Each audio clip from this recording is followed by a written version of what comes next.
Shalom, shalom, haleluya, haleluya, selamat pagi.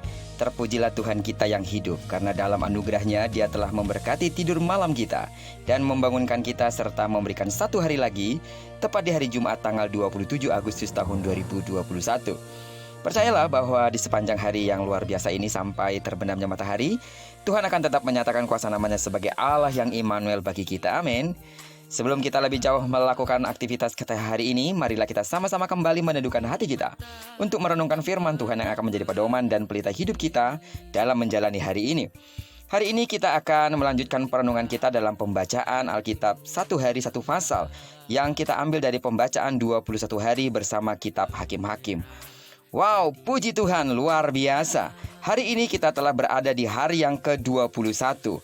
Itu artinya hari ini kita akan menyelesaikan pembacaan seluruh kitab Hakim-Hakim sebanyak 21 pasal. Saya percaya selama 21 hari ini saudara telah menerima banyak pelajaran dari firman Tuhan. Amin.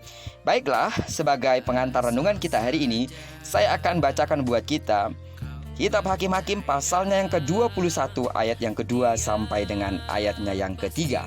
Ketika bangsa itu datang ke Betel dan tinggal di situ di hadapan Allah sampai petang, maka mereka pun menyaringkan suaranya menangis dengan sangat keras. Katanya, "Mengapa ya Tuhan Allah Israel terjadi hal yang begini di antara orang Israel, yakni bahwa hari ini satu suku dari antara orang Israel hilang?" Judul perenungan kita hari ini saya berikan tema, berhentilah merasa diri bisa dan paling benar. Kisah kemerosotan moral di pasal 19 berkembang menjadi kekacauan politik di pasal 20 dan berakhir pada disintegrasi sosial di pasal yang ke-21 ini. Perpecahan yang telah terjadi membuat Israel memperlakukan suku Benyamin sama seperti mereka memperlakukan bangsa Kanaan. Ketika di Betel, mereka baru menyadari dampak tindakan mereka terhadap suku Benyamin. Perang saudara hanya menyisahkan 600 laki-laki Benyamin, jumlah yang sangat kecil.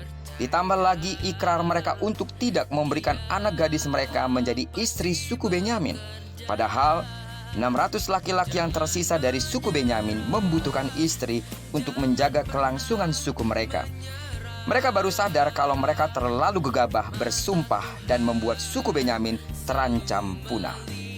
Reaksi pertama kali adalah menyalahkan Allah atas situasi yang terjadi.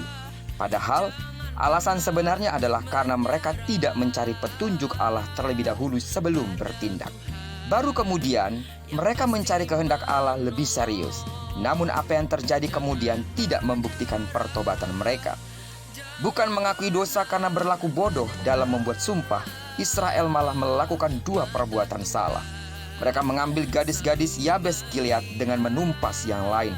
Karena tindakan ini masih belum menyelesaikan masalah, mereka menyuruh orang Benyamin mengambil gadis-gadis Silo untuk dijadikan istri. Bagai anak ayam kehilangan induk, demikianlah Israel dalam menghadapi masalah.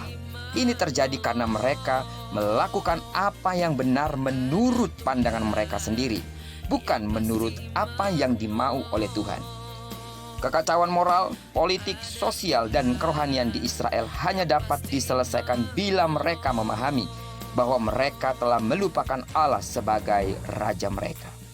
Sidang jemaat Tuhan yang saya kasihi di dalam nama Tuhan Yesus, kiranya melalui perenungan ini, kita tidak mengulangi kesalahan yang sama. Amin. Jangan bertindak hanya menurut apa yang kita anggap benar. Pertanyakan juga apakah hal itu juga sudah benar menurut pandangan Allah melalui firman dan doa. Karena jika tidak demikian, hidup kita akan kacau. Karena keinginan kita banyak, pikiran kita banyak, kehendak kita banyak. Namun pikiran, kehendak, dan keinginan kita belum tentu sama seperti apa yang Tuhan kehendaki. Keinginan, pikiran, kehendak kita, kecenderungannya adalah kepada hal-hal yang memuaskan hawa nafsu kedagingan kita. Namun keinginan, kehendak, dan rencana Allah adalah yang terbaik untuk kita semua. Karena itu, sidang jemaat Tuhan, teruslah berkobar-kobar di dalam Tuhan. Minta terus pimpinan Tuhan melalui firman-Nya dan doa pribadimu. Tuhan Yesus memberkati kita. Kiranya perenungan kita hari ini sungguh-sungguh mengingatkan kita bahwa tanpa Tuhan hidup kita akan kacau. Karena itu serahkan diri kepada Tuhan untuk terus dipimpin oleh-Nya. Diberkatilah kita kiranya sepanjang hari ini dan digenapi firman-Nya yang berjanji bahwa apa yang dikerjakan tangan kanan dan tangan kiri kita dibuatnya berhasil. Kemanapun kaki kanan, kaki kiri kita melangkah, di sana kemuliaan Tuhan akan dinyatakan.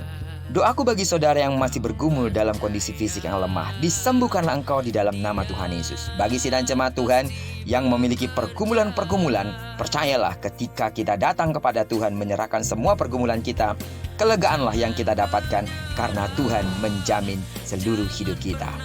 Teruslah giat di dalam Tuhan dalam pembacaan Alkitab satu hari satu pasal, dan nantikan besok hari kitab apa kira-kira yang akan kita baca. Mari datang dengan rasa haus dan lapar akan Tuhan dalam kebenaran-Nya, maka kita akan selalu dipuaskan. Amin. Terpujilah nama Tuhan. Shalom.